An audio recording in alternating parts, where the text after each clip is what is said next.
గౌరవ ముఖ్యమంత్రి గారి ఆదేశాల మేరకు గృహ నిర్మాణ శాఖలో రాబోయే 100 రోజుల్లో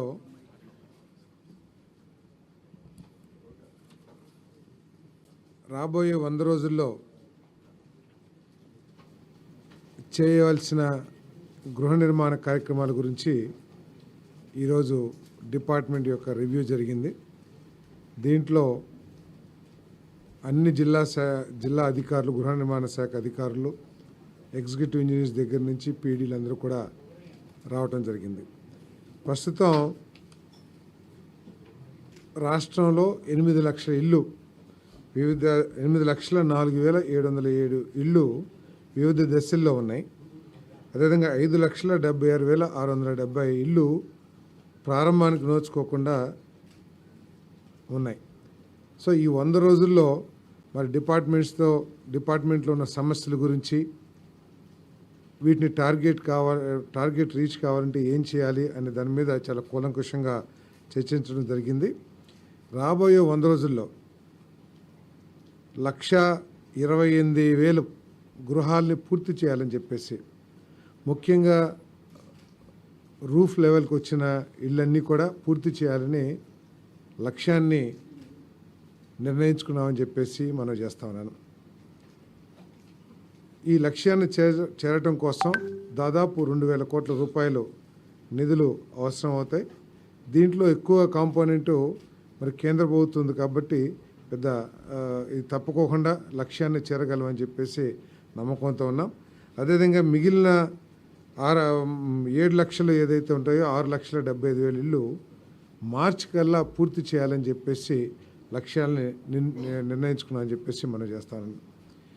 ఈ 100 రోజుల్లో 1,28,000 గృహాలను పూర్తి చేయడమే కాకుండా వివిధ దశల్లో ఉన్న ఇళ్ళని దాదాపు 6,08,557 స్టేజ్ కన్వర్షన్, అంటే బేస్మెంట్ లెవెల్లో ఉంటే లింటర్ లెవెల్కి, లింటర్ లెవెల్లో ఉంటే రూఫ్ లెవెల్కి, రూఫ్ లెవెల్లో ఉంటే రూఫ్ కాస్టింగ్కి, ఈ విధంగా స్టేజ్ కన్వర్షన్ 6,08,000 ఇళ్ళని ఈ 100 డేస్లో చేయాలని చెప్పేసి కూడా నిర్ణయం తీసుకున్నాము.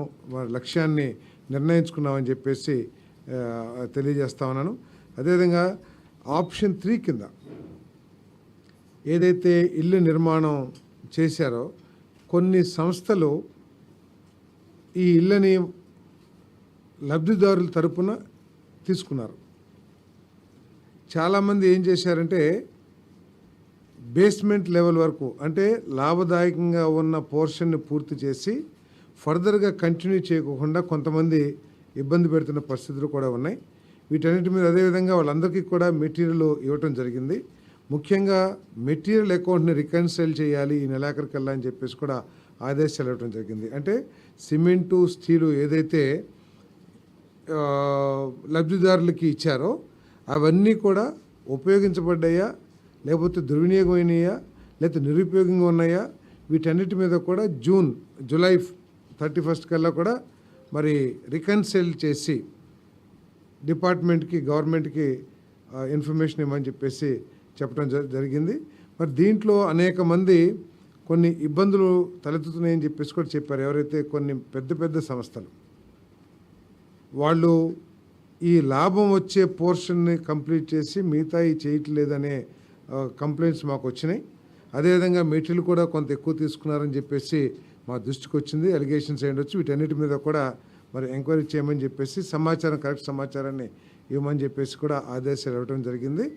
మరి ఈ ఆప్షన్ 3 మీద ముఖ్యమంత్రి గారి దృష్టికి తీసుకువెళ్ళి ఎవరెవరు చేస్తున్నారో వాళ్ళ మీద ఉన్న ఎలిగేషన్స్ ఏంటి, ఇవన్నీ వాడి దృష్టికి తీసుకువెళ్ళి మరి ఆప్షన్ 3ని కంటిన్యూ చేయాలా, లేదా లబ్ధిదారులతోనే కట్టుకునే విధంగా చేయాలనేది నిర్ణయం తీసుకోబడుతుందని చెప్పేసి కూడా మనం చేస్తా ఉన్నాం. అదేవిధంగా లేఅవుట్లో ఈ బేస్మెంట్ కట్టిన తర్వాత ఫిల్లింగ్కి మట్టి దొరకట్లేదు, మట్టి కొద్దిగా ఇబ్బంది అవుతుందని చెప్పేసి కొంతమంది అధికారులు నా దృష్టి సమావేశం దృష్టికి తీసుకొచ్చారు.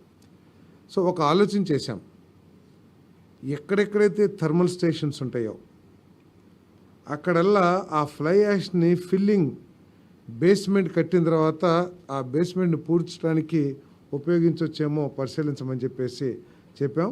ఎందుకంటే ఇప్పుడు రోడ్స్కి ఫ్లై యాష్, బ్రిక్స్కి అన్నిటికీ కూడా ఫ్లై యాష్ ఉపయోగపడుతూ ఉంది. సో మట్టి దొరకని ప్రాంతాల్లో మరి విశాఖపట్నం, నెల్లూరు, విజయవాడ ఇక్కడన్నీ కూడా రాయలసీమ థర్మల్ స్టేషన్స్ ఉన్నాయి కాబట్టి ఆ చుట్టుపక్కల కొన్ని లక్షల ఇళ్ళకి ఇది బాగుంటుందని చెప్పేసి సూచన చేశాను. అది ఒకసారి పరిశీలించమన్నా. సాంకేతికంగా ఏమైనా ఇబ్బందులు ఉంటాయని చెప్పేసి నాకు తెలిసినంత వరకు ఎటువంటి ఇబ్బంది ఉండదు. ఎందుకంటే అది వేసేసిన తర్వాత దాని మీద కాంక్రీట్ వేసి ఫ్లోరింగ్ చేసుకుంటారు కాబట్టి ఒకవేళ అది కనుక వర్కౌట్ అవుతుందంటే కనుక కొంచెం సౌలభ్యం ఏర్పడుతుందని చెప్పేసి కూడా మరి ఆలోచన చేశాం. అది త్వరలో నిర్ణయం కూడా తీసుకుంటామని చెప్పేసి మనం చేస్తాను. అదేవిధంగా ప్రతి నెల ఏదైతే లక్ష్యాలను నిర్దేశించుకున్నామో ఈ లక్ష్యాల సాధనలో భాగంగా ప్రతి నెల కూడా ఈ అధికారుల్ని టెలికాన్ఫరెన్స్ ద్వారా కానివ్వండి లేదా పీడీలతో ప్రతి నెల 3 నెలలకు ఒకసారి మొత్తం జిల్లా అందరు అధికారులతో కూడా మీటింగ్ ఏర్పాటు చేయాలని చెప్పేసి ఆలోచన చేశాం. మరి గృహ నిర్మాణాన్ని పూర్తి చేసి లబ్ధిదారులందరికీ కూడా మేలు చేయాలి.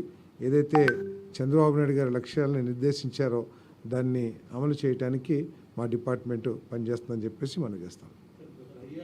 నమస్తే ఫ్రెండ్స్, నేను మీ రూపిణ్ణి. మీ అందరూ చాణక్య ఛానల్లో వీడియోస్ చూస్తున్నారు కానీ వాటికి లైక్ చేయట్లేదు అండ్ సబ్స్క్రైబ్ చేయడం మర్చిపోతున్నారు. మీరు కనుక చాణక్య ఛానల్కి సబ్స్క్రైబ్ చేస్తే మాకు ఇంకా మంచి వీడియోస్ని, న్యూసెస్ని చేయడానికి మాకు మోటివేషన్ ఉంటుంది. Thank you and don't forget to subscribe Chanakya channel.